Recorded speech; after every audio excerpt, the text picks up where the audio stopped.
On pense souvent à tort que économiser des milliers d'euros, c'est réservé aux personnes qui gagnent très bien leur vie ou qui se privent énormément. En réalité, c'est surtout plein de petites décisions quotidiennes qui, mises bout à bout, font une énorme différence. Aujourd'hui, je vais vous partager les habitudes concrètes qui fonctionnent pour moi en tant que maman qui travaille, qui me permettent d'économiser des milliers d'euros sans pour autant avoir l'impression de me frustrer.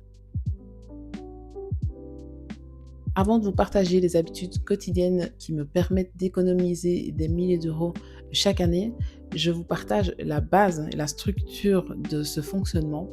C'est quelque chose que j'ai mis en place l'année passée et qui a fait énormément la différence pour moi. Il s'agit de la méthode d'épargne 50-30-20. C'est très simple. Tous vos revenus, tous les mois, vous les répartissez en 3 catégories. La première catégorie, vous allez garder 50% de vos revenus pour les dépenses essentielles, les obligations.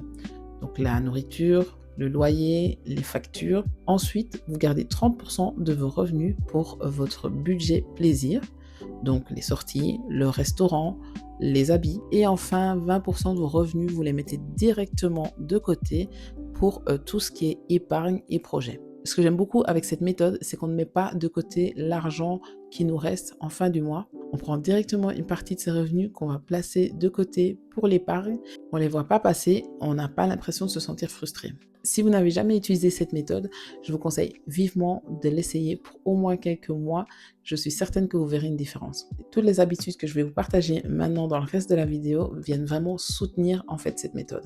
Première habitude, faire mes ongles et mes cheveux à la maison. Ça fait des années que je suis plus allée chez le coiffeur ni dans un salon pour me faire les ongles. Ces deux choses-là, je l'ai appris à faire à la maison, notamment grâce à YouTube. Pour les ongles, c'est facile, il y a plein d'outils à votre disposition. Et pour les cheveux, quand je les laisse pas naturels, j'ai appris à tresser mes cheveux également avec des vidéos YouTube. Ça demande un petit peu beaucoup d'entraînement, mais au final, on économise des sommes astronomiques. Et en tant que maman qui travaille à temps plein, ça fait gagner aussi énormément de temps. Deuxième habitude, finir mes produits de beauté avant de racheter. J'achète plus des produits de beauté au cas où parce que ça me tente ou que j'ai vu quelque chose sur les réseaux. J'achète uniquement quand j'ai un produit terminé ou qui va se terminer dans les jours à venir. Si je suis 100% honnête avec moi-même, je sais que je peux ne plus acheter de maquillage pour les 3 ou 4 années à venir. Numéro 3, ne pas manger à l'extérieur à midi. Les repas du soir, j'essaye toujours de prendre le réflexe de faire un petit peu plus pour pouvoir avoir de quoi manger à midi. Ce que j'essaie d'éviter dans tous les cas, c'est d'aller chercher un sandwich à midi ou un plat emporté. C'est que quelques euros par jour, mais au bout d'une année, l'économie est énorme. Habitude numéro 4, toujours faire les courses avec une liste. La pire idée à avoir, c'est d'aller faire ses courses alimentaires en ayant faim et 2 sans liste de courses. La liste de courses, ça permet de rester dans son budget, de ne pas s'éparpiller. L'idéal, c'est de pouvoir faire les courses en ligne, d'aller les rechercher. Comme ça, on n'est vraiment pas tenté d'acheter des choses qui n'étaient pas prévues.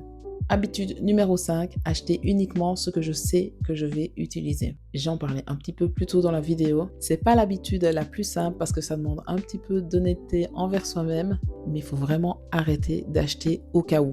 Donc si je vois quelque chose qui est en super promo, si je suis pas certaine de l'utiliser, je l'achète pas. Habitude numéro 6, cumuler les wishlists et les promos. Pour les gros achats, je fonctionne toujours avec une wishlist. C'est un peu le même principe que la liste des courses au final, sauf que c'est beaucoup moins immédiat. L'idée, c'est de garder en tête les gros achats que j'ai envie de faire au cours de l'année, surtout de bien garder une idée du prix de ce que je veux acheter et profiter du moment où il y a des très grosses promos pendant l'année, comme le Black Friday, les Single Day, pour acheter ces objets un peu plus gros, plus conséquents. Attention, de nouveau, avec ces jours de promotion et de soldes, l'idée, c'est pas d'acheter quelque chose qui est en super réduction si on n'en a pas besoin.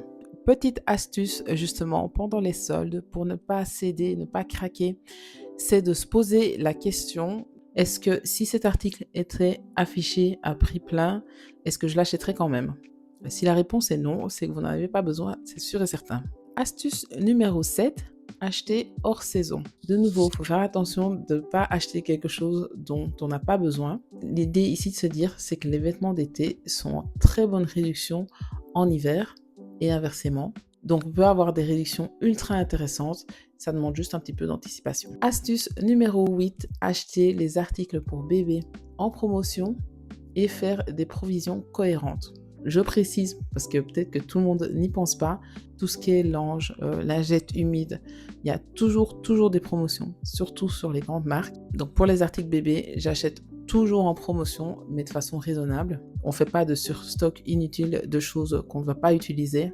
En revanche, on fait attention aux promotions parce qu'effectivement, des Pampers, des lingettes, c'est des choses qu'on va utiliser encore pendant des mois, si pas des années. Encore et toujours des promos. Habitude numéro 9, les loisirs et les sorties, les acheter via des sites promotionnels. On a découvert récemment l'application Social Deals. Je ne sais pas si ça existe également en France.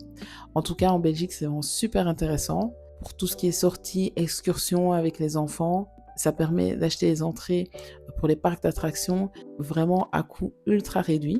Maintenant, c'est vraiment devenu un réflexe, que ce soit pour une exposition, un spectacle.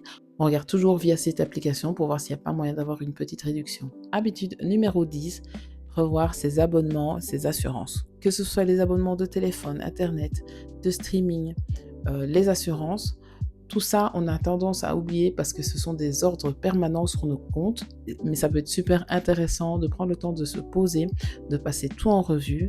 Souvent, on se rend compte qu'on paye des choses inutiles, qu'on n'utilise pas ou qu'on paye plusieurs fois pour le même service. 11e habitude, c'est vendre sur Vinted. Alors je dis Vinted, mais ça peut être Vestiaire Collective ou en seconde main sur Marketplace, en fonction des objets qu'on a à vendre. Dans tous les cas, faire le tri chez soi, désencombrer, ça permet de faire de la place et en plus de se faire un petit billet. En résumé, toutes ces actions prises séparément peuvent paraître anodines, mais mises tous ensemble, chez nous, elles ont permis d'économiser des milliers d'euros sans pour autant se sentir frustré. Ça demande juste une petite prise de conscience et un petit peu d'honnêteté. Dites-moi en commentaire l'habitude que vous appliquez déjà à la maison ou celle que vous souhaiteriez mettre en place. Et si la vidéo vous a plu, n'hésitez pas à vous abonner, ça m'aide énormément. N'hésitez pas non plus à liker, à la partager avec quelqu'un avec qui ça pourrait être utile. Vous pouvez toujours me retrouver sur Instagram pour du contenu un petit peu plus régulier. Et quant à moi, je vous dis à très bientôt pour une prochaine vidéo.